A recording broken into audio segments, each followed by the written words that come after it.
ஊழியங்களை பைபிள் கிளாஸை நடத்த கர்த்தர் கிருபை செய்தார்.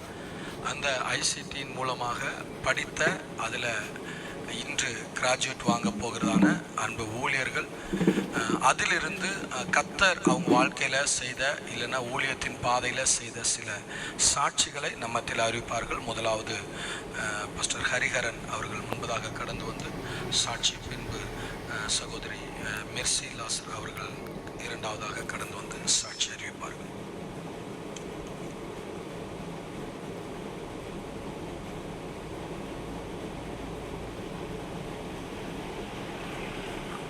ஹல்லேலூயா. கர்த்தருக்கு மகிமை உண்டாதாக. என்னுடைய பேர் ஹரிஹரன். இந்த நாளிலே இந்த தவனப்பட்டியில் உள்ள இந்த எபினேசர் ரிவல் சபையின் ஒரு போதகராக இப்பொழுது கர்த்தர் என்னை வைத்திருக்கார். கர்த்தருக்கு ஸ்தோத்திரம். என்னுடைய சொந்த ஊர் சென்னை. சென்னையிலே நான் இயேசுவை ஏற்றுக்கொள்ள ஆண்டவராய் கர்த்தரை உதவி செய்தார். அதற்கு பிறகாக பிசினஸ் விஷயமாக கேரளாவுக்கு வர கர்த்தர் உதவி செய்தார். ஆண்டவர் அழைத்த தேவன். அந்த நாட்களிலே நமது அருமை ஊழியக்காரர் சசி ஆண்டனி பாஸ்டர் கூட இருக்க கர்த்தர் உதவி செய்தார். அவரோடு இருந்து ஊழியத்தில் ஒத்தாசையாகவும் சபையில் தங்கவும் கர்த்தர் உதவி செய்தார். நாட்கள் அப்படியே கடந்து போயின. 2024 திருமணமாகிவிட்டன. திருமணத்தை பிறகும் ஆண்டவர் ஊழிய அழைப்பு உண்டாக இருந்தது. அதுக்கு முன்பாகவும் ஊழிய அழைப்பு உண்டாக இருந்தது. ஆனால் ஏதோ ஒரு சூழ்நிலை நிமித்தமாக மாறி சிறிய பிஸ்னஸ் தொழில் அங்கே மாறி பல காரியங்கள் முன்னோட்டு கொண்டு போயிருந்தேன். ஆனால் எதிலையும் ஒரு வெற்றி இல்லை. எந்த பிஸ்னஸ் பண்ணாலும் பீக்காக ஷார்ட் பீரியடில் அதிகமான ஒரு முன்னேற்றத்தை அடைய கர்த்தர் உதவி செய்தார். ஆனாலும் ஒரு வீழ்ச்சி. இந்த மாதிரி பல முறை விழுந்து போய் மீண்டும் இருந்தேன். எத்தனையோ முறை பிஸ்னஸ் ஒன்றும் இல்லாமல் போய் ஜீரோவாயும். ஆனாலும் நம்ம தேவன் இரக்கமுள்ள தேவன். அவர் சொன்ன பேச்சு கேட்காட்டியும் நல்ல மனதுருகி ஒரு ஆசீர்வாதத்தை கொடுத்துட்றாரு. ஹல்லேலூயா. சொல்லவே மாட்டீங்க ஹல்லேலூயா. ஹல்லேலூயா. ஆமென். நம்ம இதை எத்தனை வாட்டி ஆண்டவர் பேச்சை நடந்தாலும் அவர் மனதுக்கமுள்ள தேவனால நம்ம மீண்டும் ஆசீர்வதிக்கிறார்.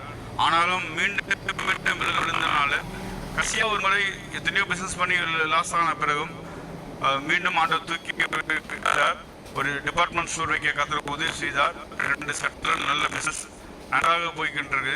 அந்த நேரத்தில் அட்டப்பள பகுதியில் இருக்கிற ஒரு ஊழியக்காரர் திட்டமாக சொன்னார் ஊழியத்தை குறித்து. அப்புறம் தீர்மானித்தோம், இந்த கடையை நிப்பாட்டி ஊழியம் ஆரம்பிக்க சொல்லி தீர்மானித்தோம்.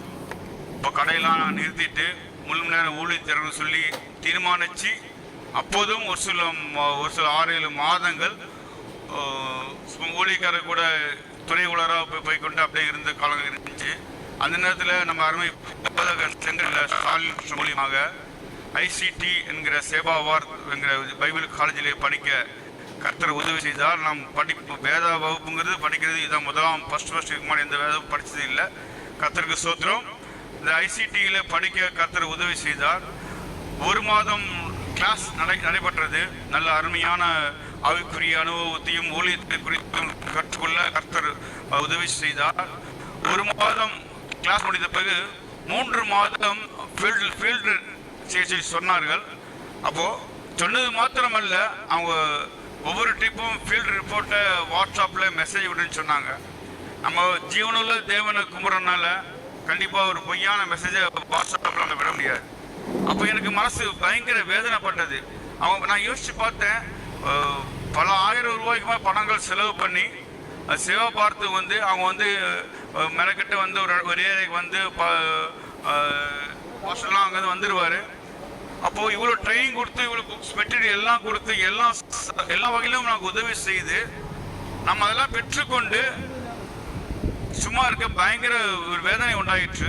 அப்பொழுது தேவ சமூகத்தை தீர்மானித்தேன், ஆண்டவரே நான் இந்த நாட்களிலே ஒரு சபை தொடங்கணும், கர்த்தர் உதவி செய்யணும். அப்படி இல்லைன்னா மீண்டும் பழையபடி பிஸ்னஸ்க்கே போகிறேன் தீர்மானிக்கும் போது கர்த்தர் ஒரு நல்ல ஒரு வாய்ப்புகளை கர்த்தர் கொடுத்தார். நாங்கள் பல நாட்கள் இந்த வகுப்புக்கு ஜெபிச்சிருக்கோம், பல நாட்கள் இருந்திருக்கோம், ஒரு சில வருடங்களாக போயிட்டுருக்கோம். ஒரு லிங்க்கும் கிடைக்கல. இந்த சேவா பாத்தில் நம்ம சேர்ந்த பிறகு இந்த ஊழியன் 3 மாதம் ஊழிய நாட்களை எப்படி செலவழிப்போது, எந்த பகுதியை செலவழிப்போது என்று ஒரு தீர்மானிக்கும் போது கர்த்தர் இந்த இடத்தை காமிச்சார். நாங்கள் வந்தோம். இடத்தை பார்க்கும்போது வந்த அந்த நிமிடமே எங்களுக்கு இந்த சர்ச்சோட சாவி எங்களுக்கு கர்த்தராகிய இயேசு கிறிஸ்துவினால் நமக்கு கிடைக்கப்பட்டது. அதன் பிறகு தொடர்ந்து இந்த சபையை தொடங்கி இத்தனை மாதங்கள் ஊழியம் செய்ய கர்த்தர் உதவி செய்தார். கர்த்தருக்கு ஸ்தோத்திரம்.